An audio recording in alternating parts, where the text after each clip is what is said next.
సంధ్య గారు ఫైనల్లీ ఒక క్వెషన్ మిమ్మల్ని అడగాలి. ఎప్పటినుంచో అడగాలనుకుంటున్నాను. ఇప్పుడు దారిన ఎవరైనా ఒక ఆడపిల్ల వెళ్తుంటే, ఎవరైనా 4 కామెంట్లు కొట్టారనుకోండి చుట్టుపక్కల ఉన్నవాళ్ళు. కనీసం స్పందించి వెళ్లి ఆపే ప్రయత్నం చేస్తాం. ఈరోజు సోషల్ మీడియాలో ఒక స్త్రీ గురించి గాని, అమ్మాయి గురించి గాని నీచాతి నీచమైన కామెంట్లు పెడితే, ఏ కథనంలో అయినా సరే, ఏ కాంటెక్స్ట్‌లో ఎందుకు సుమోటోగా కానీ, మరో విధంగా గానీ, ఒక 10 మందిని పట్టుకొని దుమ్ము దులిపే ప్రయత్నం గానీ, కనీసం అక్కడికక్కడొచ్చి ఆదుకునే ప్రయత్నం గానీ చేయట్లేదెవరు. అంటే సమాజం పూర్తిగా ఇది ఓకే అని యాక్సెప్ట్ చేసేసిందనుకోవాలా? చేసినట్టే ముందు మీరు ఆ ప్రశ్న అడిగితే దానికి సమాధానం చెప్పాలంటే వాట్ అబౌట్ అవర్ సెల్ఫ్స్. అంతే కదా! మా మీదే జరిగిన ట్రోలింగ్‌లో ఎవరొచ్చి నిలబడ్డారు? చాలా మా ట్రోలింగ్ అయిందా? తోటి సామాజిక కార్యకర్తలు కొన్నిసార్లు నిలబడ్డారు. 1, 2 సార్లు కేసులు పెట్టాం. తర్వాత మేమే వదిలేసాం విసుగొచ్చి. కానీ మా మీద జరిగే ట్రోలింగ్ అంటే మొదలు ఎక్కడయింది అనే ప్రశ్న వేసుకుంటే ముందు మేమే వల్నరబుల్ టార్గెట్స్. మా వ్యక్తిగత జీవితాల్లో లేని మచ్చలు ఉన్నట్టుగా వేసి జరగనివి చాలా దారుణమైనటువంటి ట్రోలింగ్. మొత్తం ఎంత ఆలోచించినా అక్కడ మేము ఆడవాళ్ళం గట్టిగా మాట్లాడుతున్నాం అనే అంశం తప్ప ఏమీ కనపడదు. అంటే ఇప్పుడు నేను నా భర్త మొన్న లాస్ట్ ఇయర్ కదా చనిపోయింది. ఎప్పుడోని 5 ఏళ్ల క్రితమే 2 మొగుళ్ళని చంపింది, 3 మొగుళ్ళని వదిలేసిందని రాశారు. 14వ ఏట నా సహచరుడు నా జీవితంలో చివరి వరకు ఉన్నాడు. నా 60 ఏళ్ల వరకు. కానీ ఈ లోపల 2 మొగుళ్ళని చంపింది, 3 మొగుళ్ళని వదిలేసిందని పోస్ట్ పెట్టి, నా మొహం పెట్టి, నా ఫేస్ పెట్టి రాస్తే కింద కామెంట్స్ ఆమె చంపిన రెండో వాడు నాకు తెలుసని ఒకటి రాస్తాడు, ఆమె చంపిన మొదటి మొగుడు నాకు తెలుసా. అంటే ఎంత వాస్తవం.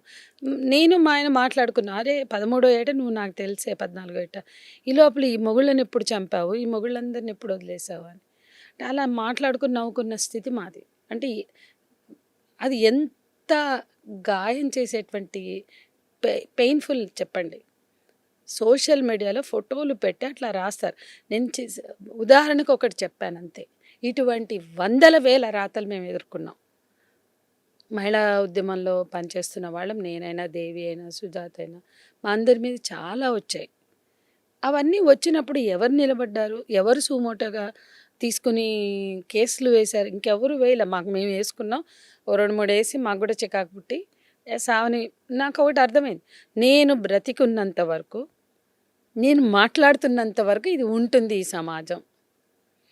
నాకు అనిపించింది గర్వించాలి. ఈ సంస్కృతి ఎక్కడి నుంచి వచ్చింది? ఈ బూతులు, ఈ భయంకరమైన భాష. దినమ్మ 100 మందితో పడుకుంటే ఇది పుట్టిందని రాస్తారు నా గురించే. మా అమ్మ చనిపోయిన 3వ నెల నేను అది చూసా. ఎంత బాధాకరం. సినిమా ఇండస్ట్రీ మీద, సినిమా ఇండస్ట్రీలో జరుగుతున్న ఆధిపత్య రాజకీయాల మీద మాట్లాడినందుకు రాశారు అది. ఎంత ఎంత భయంకరం. ఫ్యామిలీ ఇంకా మేము ఆ అమ్మ పోయిన దుఃఖంలోంచే బయటపడలేదు. అది రాస్తే నా ఫ్యామిలీ మెంబర్స్ ఎట్లా తీసుకుంటారు దాన్ని? వాళ్ళకి ఇంకా అమ్మ పోయిన దుఃఖం పోలా, పెయిన్లో ఉన్నాం. చెత్తగా రాశారు నా ఫోటో పెట్టి కింద.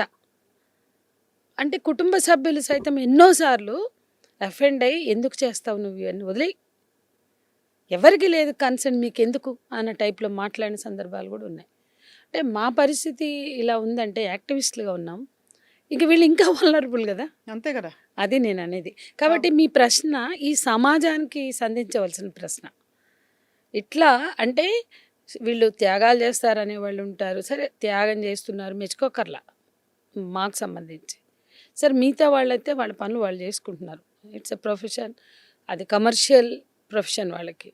అది వాళ్ళకి భృతిని కల్పిస్తుందో, డబ్బునిస్తుందో, పేరునిస్తుందో, అది వాళ్ళ ప్రొఫెషన్. దాన్ని అర్థం చేసుకోవడం ఇంకా కష్టం. అవును. చాలా కష్టం. అంటే ఒక సమాజానికి ఫ్రీగా స్వచ్ఛందంగా చేసే వర్క్లోనే ఇన్ని వెతుకుతున్నారు, ఇంత దారుణంగా ప్రవర్తిస్తున్నారు. అందరికీ తెలుసు మేము ఫ్రీగా రూపాయి తీసుకోకుండా కాంట్రిబ్యూట్ చేస్తున్నాం. మా జీవితాలని పణంగా పెట్టి పని చేస్తున్నాం. బతికి ఉన్నామేమో, చచ్చిపోలేదేమో. ఈ క్రమంలో చనిపోయిన వాళ్ళు కూడా చాలామంది ఉన్నారు. మేము బతికి ఉన్నాం. అది మాకు చాలా గ్రేట్ఫుల్, చాలా గ్రేట్గా కనిపించే విషయం, చాలా గొప్పగా కనిపిస్తా.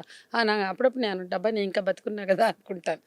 అటువంటి సందర్భాలు చాలా ఉన్నాయి. చాలా ఫిజికల్, మెంటల్ అటాక్స్. నంబర్లు పెడతారమ్మా అమ్మాయి, అడగండి దీన్ని, ప్రశ్నించండి అని దేవిదో నాదో నంబర్లు పెట్టి వదిలేస్తారు. 1 వారం రోజులు వస్తాయి కాల్స్ మాకు. చెత్త విషయాలు. ఎక్కడో బెంగాల్లో ఒక అమ్మాయి మీద జరిగితే మా మీద పెడతారు. ఎవడో ముస్లిం ఒక అమ్మాయిని ఏదో అంటే మా మీద పెడతారు.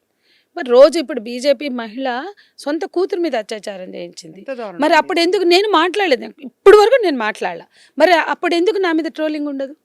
చూడు, ఒక ముస్లిం ఎవడో ముస్లిం అయినా క్రిస్టియన్ అయినా ఎవడు అత్యాచారం చేసినా అది తప్పే. ఎవరు ఆ నేరం చేసినా అది తప్పే. అంతే. కానీ ఒక బీజేపీ నాయకురాలు తన సొంత కూతురు మీద ఆమె గ్యాంగ్ రేప్స్ చేయించింది ఫోటోలతో సహా.